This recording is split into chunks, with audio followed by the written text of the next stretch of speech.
Kuinka monta eri jätelajia osaat nimetä? Keskustelkaa yhdessä. Oikea vastaus selviää pian.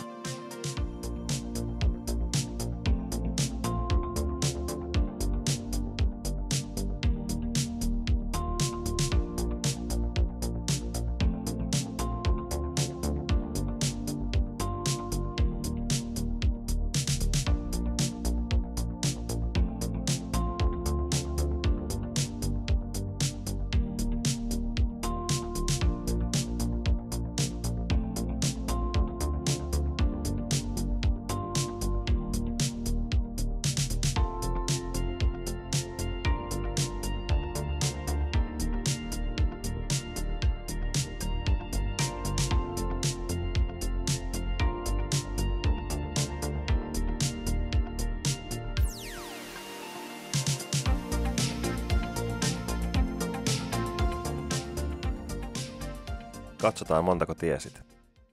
Tässä ovat kotitalouksilta kerättävät jätelajit. Biojäte. Muovipakkaukset. Kartonkipakkaukset. Lasipakkaukset. Metallipakkaukset. Sekajäte. Ja paperi.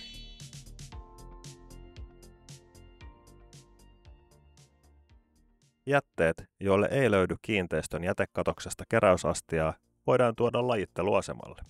Tässä muutama esimerkki.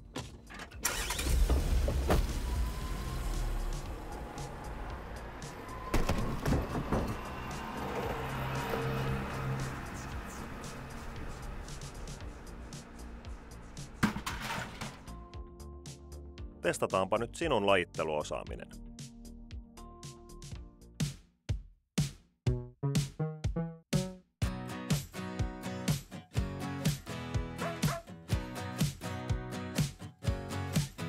Biojäte tulee joko kompostoida tai lajitella biojätteen keräykseen. Lajiteltu biojäte hyödynnetään kompostointilaitoksella biokaasun ja mullan tuotannossa.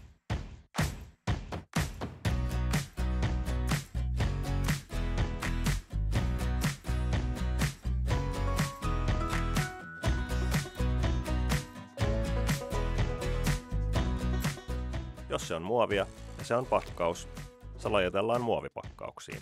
Osa muovista kiertää uusien muovituotteiden raaka-aineeksi ja osa hyödynnetään sähkön ja lämmön tuotannossa.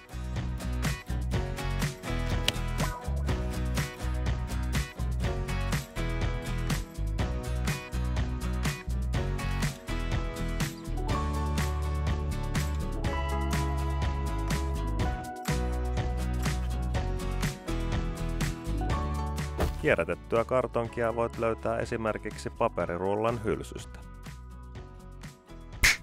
Muistathan litistää kartongit, että ne eivät vie turhaa tilaa jäteastiassa.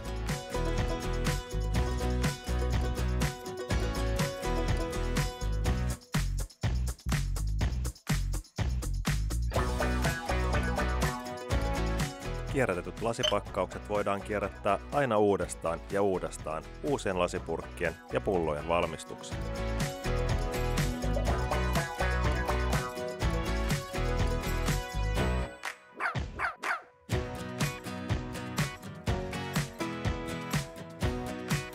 Metalli voidaan hyödyntää ikuisesti, kun roskiin päätyvä metallinen pakkausjäte ja pienmetalli lajitellaan oikein. Rutistamalla selvität, onko kyseessä metallipakkauksiin lajiteltava materiaali. Metallipakkaus ei palaudu rutistuksen jälkeen alkuperäiseen muotoonsa.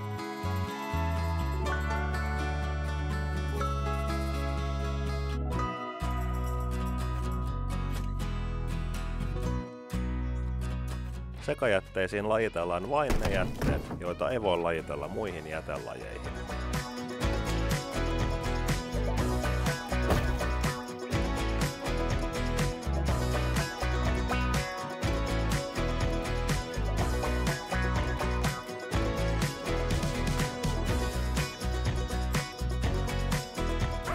Helppo muistisääntö. Kaikki postiluukusta tai laatikosta tuleva paperi lajitellaan paperin keräykseen. Kierrätetystä paperista valmistetaan sanomalehtipaperia ja WC-paperia. Testataanpa nyt sinun lajitteluosaaminen. Miten lajittelet tämän pakkauksen?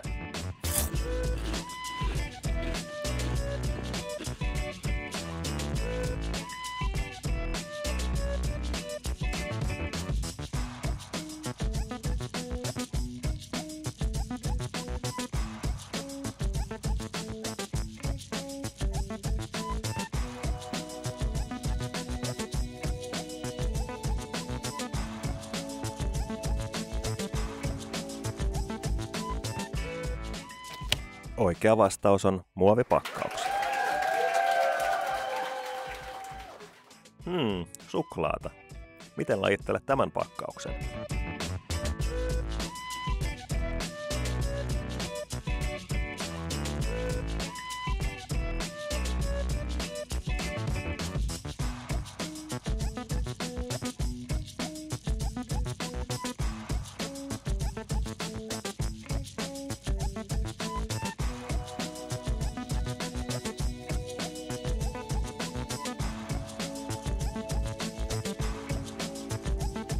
Tämä olikin vähän vaikeampi, sillä vastauksia on 2.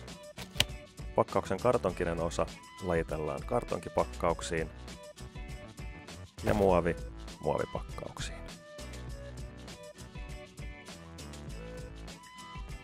Miten lajittelet tämän pakkauksen? Kyseessä on tyhjä meikin poistoainepullo ja käytetty vanulappu.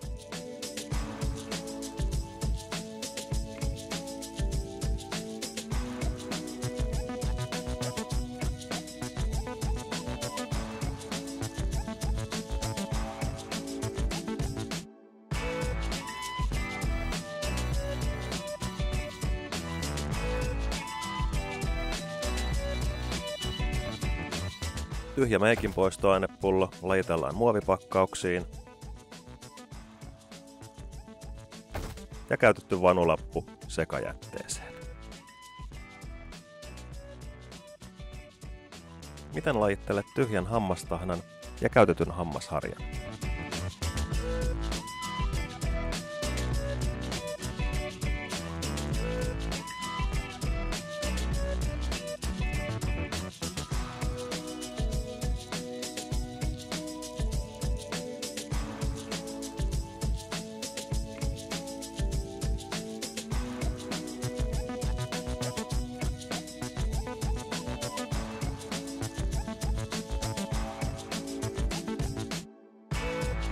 Tyhjä hammastahnatuubi on pakkaus ja se lajitellaan muovipakkauksiin.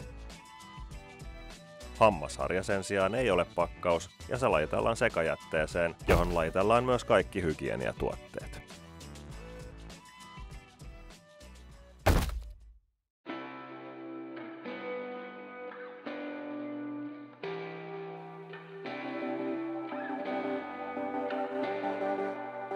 Osa muovipakkauksista pystytään hyödyntämään materiaalina uusien tuotteiden raaka-aineina. Kierrätyskelvottomat muovipakkaukset hyödynnetään energiana.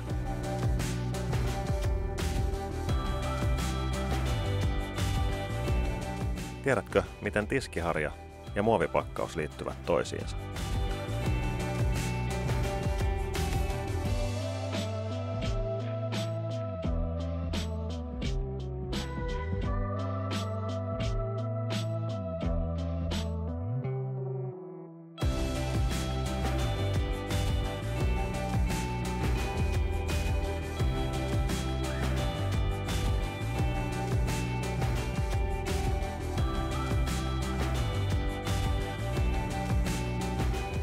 Muovipakkauksesta valmistetaan muovikranulaattia eli kierrätysmuovia.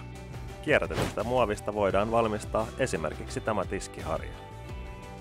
Nyt tiedät, mitä muovipakkauksille tapahtuu lajittelun jälkeen. Mutta entäs mitä tapahtuu sekajätteelle?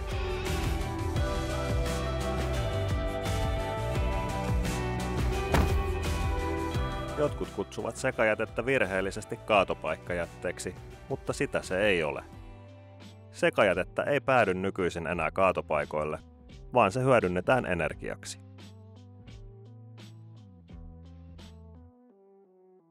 Nyt katsotaan, mitä sekajätteelle tapahtuu laitoslajittelussa.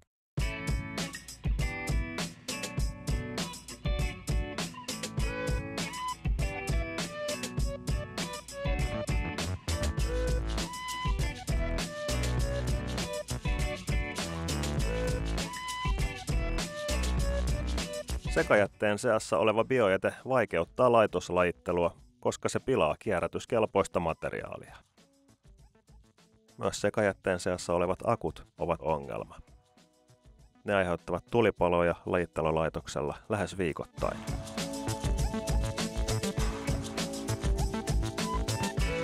Laitoslajittelussa sekajätteen seasta erotellaan mekaanisesti materiaalina hyödynnettäväksi kelpaavia raaka-aineita, kuten muovia ja metallia.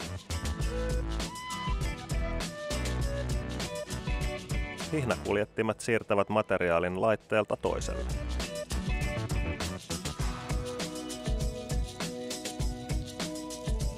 Laitoserottelussa hyödynnetään uusimpia teknologioita, jotka perustuvat muun muassa materiaalin muotoon, kokoon ja painoon. Jos jätettä ei lajitella, jäävät sen kierrätysmahdollisuudet käyttämättä.